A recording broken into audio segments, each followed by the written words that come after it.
This is weird. Oh no, we're back. Why is it weird? Because it's like, what? I'm talking to Mike. Somebody's in a cabin in the middle of the woods in America. So I'm in a cabin in Montana, everybody, and I just showed Helen the hat racks, which are antlers. Real deal. I was like, are they plastic? And she's like, I think they're real. I was like, oh, that's really creepy and weird. Yeah, but the head's not there, What? so that makes it better. And I'm just here in Manchester in the United Kingdom. You've moved rooms. Still Give yourself living through credit. COVID. Give yourself credit. You've I've moved changed rooms. rooms. I've moved, since 4 months ago, I moved into another room. It's all going well. I felt like by the time we come back together on air, life would have gone back to normal. But alas, no. No, it really hasn't. Still in lockdown. Welcome to the Women's Soccer Show, season 75. I don't even know. I'm like, is this even part of the season or is this part of the Olympics? Who knows? You know what? Welcome back, everybody. We don't know what it is, but welcome back. We are doing this segment and then having another little break, and it's going to be all Olympics. Olympics, Olympics, Olympics. We're not going to spend this time talking too much about what's going on in league football. We're going to leave that for the WOSO Show season 77 or whatever. We will be only talking about the Olympics in this run-up and in the tournament. But Sarah and I just wanted to shout out our favourite transfers so far. My favourite transfer so far has been Nikki Paris coming back to the UK. I think her going to Arsenal, I thought it was going to be a swap deal with Miedemar. Doesn't look like it is. It looks like it's just going to be, maybe Nikki on the right, Viv up front. So Arsenal, great purchase, right? It's amazing. It's kind of exactly what Arsenal needed. Like, we were talking about Arsenal at the end of the season being like, oh, like, what talent can they bring in? They seem to be kind of on the decline. This is big. Yeah, and of course they've got a friendly fixture organised against Chelsea coming up, so that should have a real good insight into what it's going to look like next season. I think Chelsea might still win, but it's all good. I'm going to go on a tangent, but like, will we see Lauren James in blue? We don't know. It hasn't actually been announced yet as we record this. No, it's not official. Yeah. Oh, it's totally happened. By the time everybody hears this, it will be official. So who's your transfer of the window? I don't know so that far? this is technically a transfer, but this is just so big. I'm like, how can we not talk about it? Irene Paredes to Barca from PSG. The Spanish national team captain, like a team that was already dominant, and you're just adding more players to dominate. I just can't see a world in which Barca doesn't win the Champions League again after what they've added this offseason. I don't know whether we should just go straight off the bat and continue to just go on and on and on about Barcelona every single week, but just to add to that, this is a club which are now going to dominate and fight alongside the Lyons and Chelsea of the world for a long time to come. They share the same facilities as the men. They kind of have got all the foundations there to build a powerhouse club. Helen, I have like a million thoughts in my head, and it's just going to be a huge tangent. Let's not go down that road then. Let's switch to international. Before we jump into the show, just a quick shout out to Chris, who is now looking after our socials. What a legend. Our socials are going to have a really amazing new look coming up. And already we're starting to see a sprinkling of that through our socials. So if you don't follow us, please do give us a follow at the WOSO Show. Content is going to be amazing during the Olympics, and it's going to be amazing during the upcoming season. Also, Sarah, over to you for our second plug of the session. News in 10, the segment we all know and love, is coming back with the regular season, but we would love to get some new voices in. We know there's a bunch of women's soccer fans out there, a bunch of people who follow the news really, really closely along with us, and we'd love to get some new voices in to do the News in 10. So if you are interested, hit us up on socials, DM us at the WOSO Show, and we'll tell you what you need to submit to enter to see if you can, to enter like it's a prize or something. Enter. We'll tell you what you need to submit. The prize is us. We'll tell you what you need to submit. I'm sorry, it's really early my time. We'll tell you what you need to submit, and then we can get you in to hopefully try and do the News in 10 and work with us, the coolest team in all of podcasts. Oh, yeah. Let's talk Olympics. So, the teams. Sarah, for anybody that's been under a rock, who is taking part in the Olympics? Unfortunately for the Olympics, there's a small amount of teams, but it's going to be really, really fun. Group E, we've got Japan, Canada, Team GB, and Chile. Group F, we've got China, PR, Brazil, Zambia, and the Netherlands. In Group G, I think you could call this one the Group of Death. We've got Sweden, USA, Australia, and New Zealand. Why do I always feel like the US ends up in the Group of Death? I would argue that Team GB are in the Group of Death. That's totally fair. They've got Canada and Japan. Like, that is a pretty tough group as well. To be fair, I was literally looking through this list and I was like, there are 8 very experienced teams that if they won, it wouldn't be like, whoa, that's the most unbelievable thing I've ever seen. And there are 4 underdogs, I'd say, in New Zealand, Zambia, China, and Chile.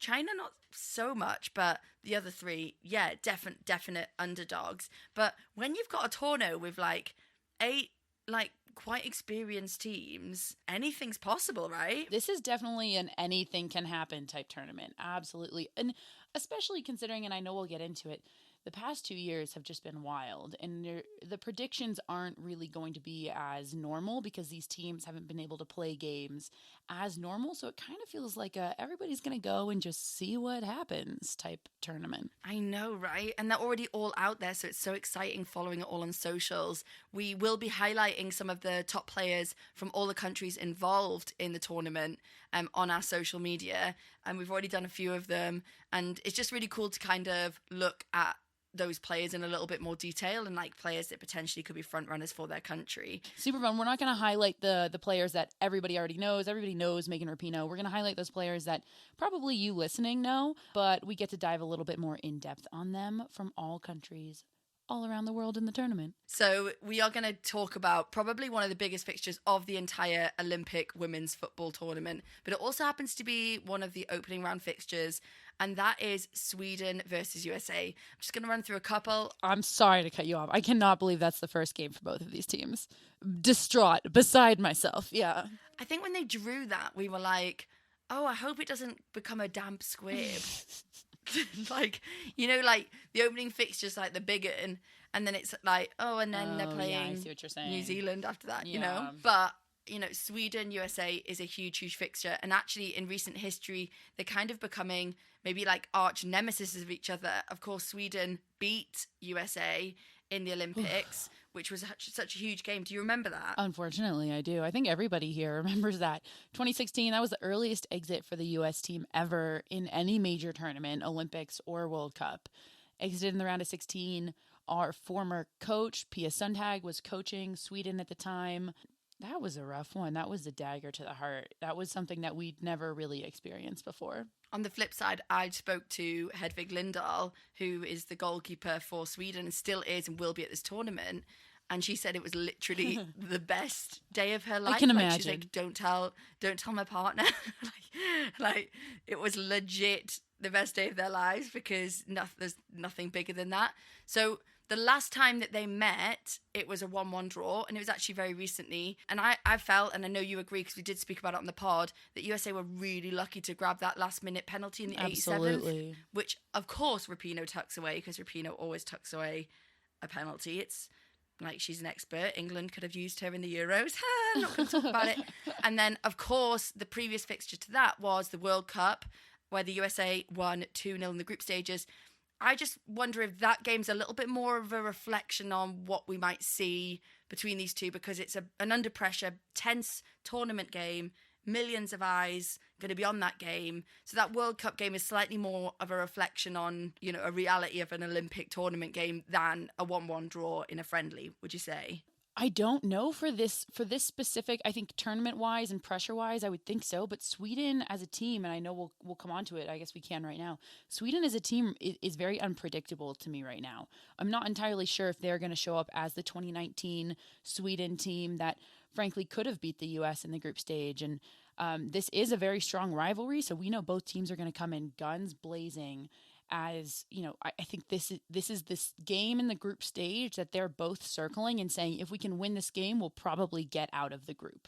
Would I be dramatic in saying that it's been one of the US women's national team's biggest like bugbears? It's been one of their kryptonite teams. Absolutely. Yeah. I mean, I can speak to how I think the US is going to come out here.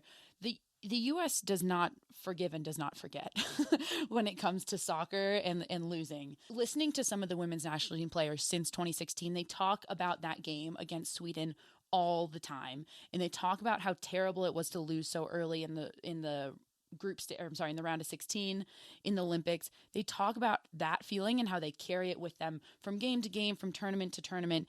And yes, they kind of got redemption in the World Cup when they beat them in the group stage, but they didn't really. Now we're back in the Olympics. Now they're back facing Sweden in the Olympics 5 years later. Should have been 4 years later, but doesn't matter. In the next Olympics, they've got Sweden again. This is the redemption game, and the U.S. will come into this as if it is a final. So going back to Sweden just for a minute, for me, they feel like a different team from 2019. They have 4 players in that roster with over 100 caps, tons of experience. So you've got Magda and Jonna, who've just come off the back of, obviously, the Champions League final. They'll feel ready, to put pressure on for this tournament after that Barcelona game for Chelsea. Hannah Glass is proving to be one of the most unbelievable talents in Europe now. She obviously joined Bayern Munich, I think it was last year, and she's just been unbelievable. Like, I cannot say the words Hannah Glass without remembering that goal in the Champions League where she just outside the box, just brilliant. battered it in top corner. And of course, you've got Aslani, Sweden's top goal scorer, 38 international goals, 148 caps. She has experience and a silver medal, of course, in the 2016 Olympics. So she knows what it's like to be at an Olympics. And she'll benefit, I reckon, from playing alongside Sofia Jakobsen at Real Madrid. Of course, they played together for the last season. Sofia's now moved on to Bayern Munich, but they've had that experience together for an entire year at Real Madrid, scoring together, winning together. I genuinely believe Sweden have a great chance of taking this whole tournament. There's so much young talent. There's so much experience. There's plenty of backup in terms of bench and depth in that squad. And there's plenty of experienced winners in there. So, Sweden, one to watch, I'd say. What about the USA? The USA are going to be an interesting one. I feel like usually when we go into a major tournament, it's pretty set who you think the starting 11 are going to be, and it's not right now. I think that the U.S. are going to have a lot to prove here. Vlatko specifically, I mean, his first game against Sweden, his only game so far against Sweden as a head coach, tied Sweden. That doesn't look great, and I think he's got a lot to prove. We've said multiple times on this podcast, for the U.S., the Olympics and the World Cup, they're pretty equivalent. If you're not getting gold, you're basically failing. And I think that Vlatko will feel that pressure, and I think these players want it more than ever to get that back-to-back World Cup Olympic win that no team has ever been able to do, to win 2 back-to-back in the women's game, because these tournaments are so tight together. I think the U.S., frankly, they're going to come out strong. What the lineup's going to be, I think, is a question in all of our minds. I don't know which forwards will be starting. I do think that as a team, they've got some of the most games under their belt, more games under their belt than any other team coming into this tournament. And I think that that bodes really well for them. They're fit. They've got so many subs, such a deep bench. And I really think Vlatko's going to use that to his advantage. You're not going to see the same starting lineup on each game, and you're not going to see all 3 forwards playing all 90 minutes in each game. So if the USA don't win gold, do you think Vlatko would keep his job? I do. I think he'll keep his job, simply because it's been a weird year. There's been a short run up, but I think that would put him on thin ice for sure. So let's do the difficult job. Let's go with a score prediction. Oh my. The USA versus Sweden opening fixture. I know that this is hard because you are actually a US citizen. Yeah. If anybody couldn't tell, I'm a little biased. But it must be hard as well, because obviously it's like putting numbers next to something that really matters to you. So what do you say? I'm going 2-1. I'm going 2-1 USA. I almost said 2-0 because I really want to give our backline credit, but I really think that Sweden's got a really strong front line and midfield, and I think they'll put one away. I think it's 2-1 USA. I'm going to go with a draw, as a 1-1 draw to open it. A slow start into the tournament in which both teams will then go on to flourish. And now it's going to be like an 8-7 game or something like that. Yeah. 16-0 to USA. So the game kicks off at 9:30 a.m. in the UK on the 21st of July, which I think is 4:30 a.m. on the east coast of the USA. That is 1:30 a.m. on the west coast of the US. So if you're on the west coast, just don't go to bed. That's my advice. I mean, I get it. I don't want to go too much on about this, but you just think for accessibility that they would like have a look at the fixture times, right? Yeah, No? but if I guess they're just doing the fixtures based on where it's being played in the world.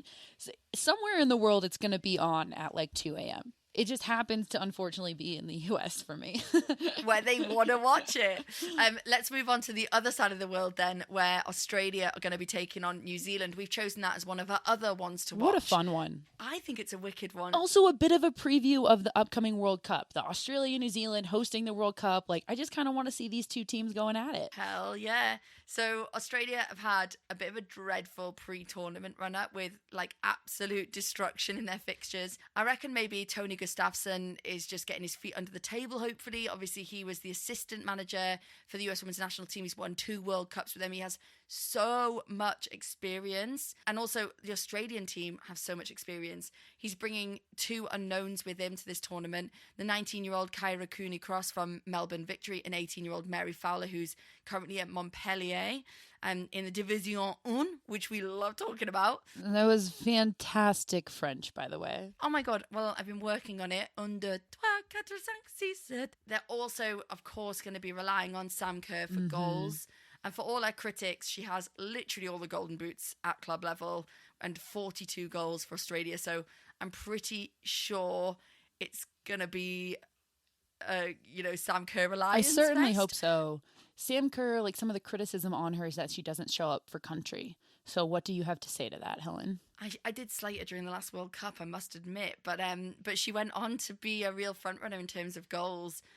My Sam Kerr criticism has always been that, and I'm, by the way, I'm contradicting myself and I'm well aware of it.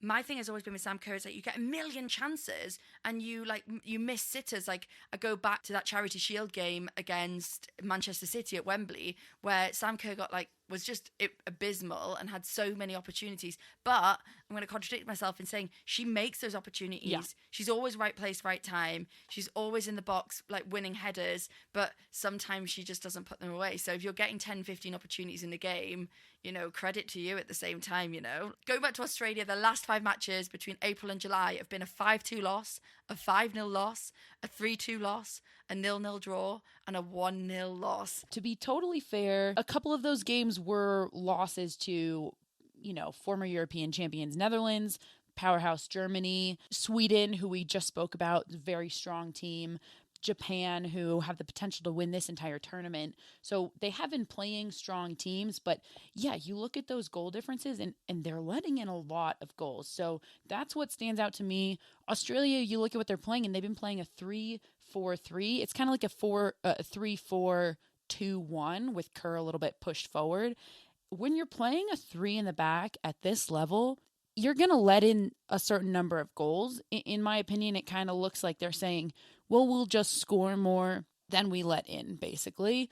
And if they come into this tournament with a 3 in the back, to be totally honest, I don't see them making it very far. The forwards in this tournament are just too strong for a 3 back to handle by themselves. Yeah, it's one that takes a long time to get used to. And, maybe this tournament's kind of rushed up on Tony and the team a little bit too quickly.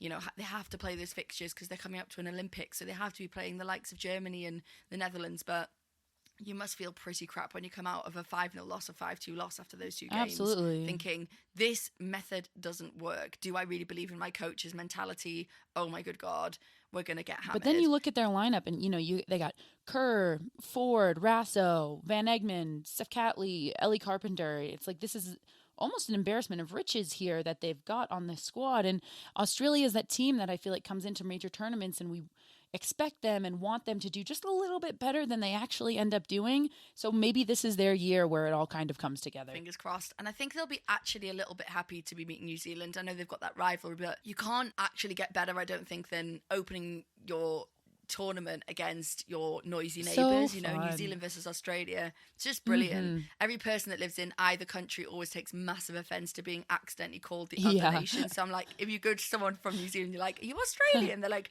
no. And that is really, really annoying. Whoever rigged the picks to make these 2 games, the first games, kudos to you. Thank you for rigging it this way. We're very excited. Applause. Yes. Thank you. New Zealand have got major squad issues going in with Rosie White, Jana Radosljevich and Nicole Stratford missing out. Thank you for that pronunciation there, Jana. I'm so sorry if that wasn't good enough. And obviously, sadly, it was announced back in March that Rebecca Scott, who is a huge miss and a huge player for New Zealand, would be out of the Olympics because she's been diagnosed with Hodgkin's lymphoma. For those of you that don't know, Hodgkin's lymphoma is an uncommon cancer that develops in the lymphatic system. So sadly, this could probably be the end of her playing career, and we wish her well and hope that she'll be able to cheer on from home. So I think this game will be epic for a neutral, right? This will be so much fun. And I really hope they end up playing each other in the World Cup too. Like a World Cup hosted by Australia and New Zealand playing each other. I hope this is just like a rivalry that keeps developing a bit. I've got this like weird vision in my head. Like I feel like I'm going to say it, and if it happens, I'm like, whoa, literally a genius. But I've like planned it out in my head. I think New Zealand are going to go 1-0 up. And then I think Australia are going to destroy them 3-0, potentially with a Sam Kerr hat-trick. So, yeah, what's your prediction? What are you saying? I'm going Australia 3-0. So the other fixtures of that day are, to complete the pack, we've got GB versus Chile. Oh, good God, don't embarrass us, please, That could be an upset. I'm going to call it right now. That could be a big upset. Even a tie there, I'm going to consider to be an upset. So I think that could walk away as a tie, and I think that could ruin GB for the tournament. Obviously, we haven't taught GB, and I don't particularly like it. We haven't taught GB, but we will obviously in future episodes. To me, time will tell. I kind of don't want to talk about the fixture because who the heck knows what we're going to see. Hegeris is obviously the new person in charge for the moment, temporary head coach. It's all very strange. I think that it would have been, sorry to kind of like side note, but I think it would have been really discombobulating for the GB fans having the men's Euros on while they're away in Tokyo, because there is such like a strong core following of like Scotland and England, and they're all in camp together. And I just don't know, who am I to guess, but I just think it must have been really tough with England getting to the final and being far away from home. They flew out during the semi-final. Yeah. So it's really, I think it would have been, it's a strange start to their tournament. And if they feel anything like I do, it's a really sort of hard time to be English. Then we've got Japan, Canada, which we would highlight if we had more time, because that will be wicked. And listen, any team that you haven't heard and you wanted highlighted, we will eventually highlight. We're going to do a lot. We'll get into the schedule, but we're going to talk about any game that needs to be talked about. We will be talking about it. So this might be on the list for episode number 1 as a game that really just comes out absolutely brilliantly. China, Brazil, what are you saying? That's going to be really fun. 2 very different styles, but 2 also very possession-oriented and creative styles, I think. Creative for Brazil in a very different way than China plays creatively, but still creative. I'm going Brazil. Yeah, and I think the final match is probably a given that it's Zambia versus Netherlands. It should be pretty comfortable for the Netherlands, you'd think. Oh, you would think so. If not, then the Netherlands are going to be struggling for the rest of the tournament. So we have got 3 predictions that we are announcing right here, right now. So we have got Golden Boot, Golden Glove, and the final 2 teams. So over to you, Sarah. Okay, let's go one by one.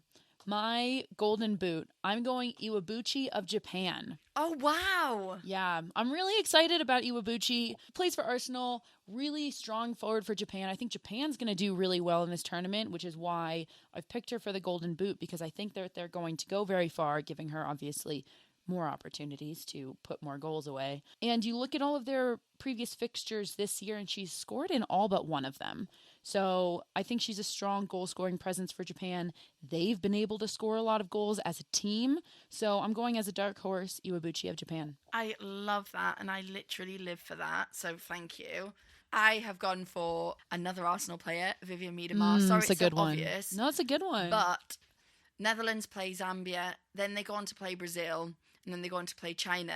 And if you look at sort of all the other top, 4 teams, probably looking at Sweden, USA, they draw some really difficult people in those opening fixtures.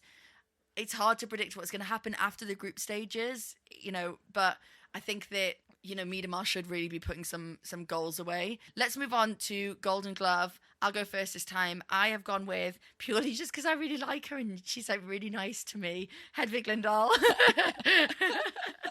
It's a good pick. No, legit, Hedvig Lindahl for Sweden. First of all, I appreciate the reasoning why you picked it. Also, I think that's like very, very possible. We're talking about how Sweden could go very far in the tournament, and if they do, they're going to need some massive stops. So very, very possible. I think I have a lot of dark horses here. I'm going Barbara of Brazil. I think Brazil has a draw that could potentially lead them down a road that is maybe further in the tournament than everybody thinks that they're going to get.